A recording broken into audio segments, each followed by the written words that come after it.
fuck out of the way! I can't see! There are cars there, motherfuckers! Get out of the way!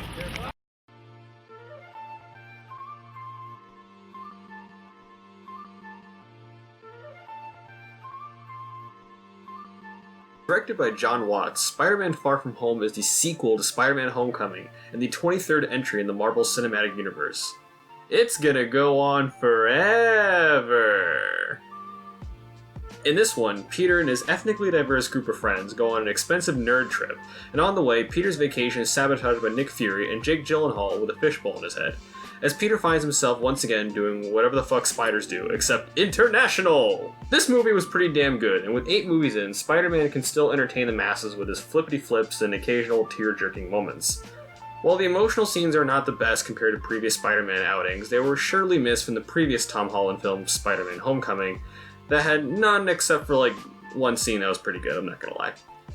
Far From Home is one of the more comedy-centric MCU films, and from my comedy expert opinion, not all the humor lands. Most of the good jokes come from our resident Spider-Man, and the jokes that fall flat come from, well, just about everyone else. The action, on the other hand, is a different story.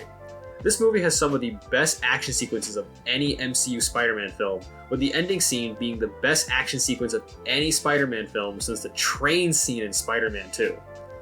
The characters in this movie are pretty good as always in the MCU. Tom Holland is proving once again why he's becoming everyone's favorite Spider-Man, as he delivers more of what people like about his character.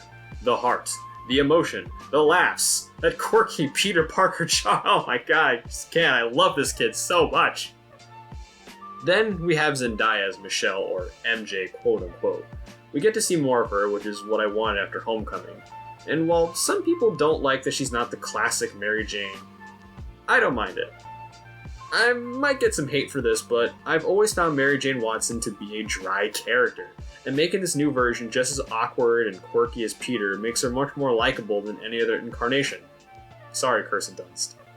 But the real highlight was Mysterio, played by Jake Gyllenhaal. Holy Gyllenhaal was the awesome Mysterio.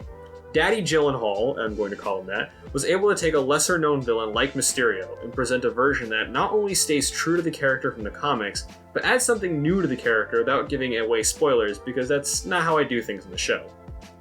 If more MCU villains were as good as Mysterio and less like whoever the fuck the dude from Thor 2 was, the world would be a better place. While better Spider-Man films have come before it, with Spider-Man Far From Home, Kevin Feige and Marvel Studios reminds the whole world why they're the top dogs in Hollywood, and why Spider-Man will continue to be everyone's favorite friendly neighborhood for the foreseeable future.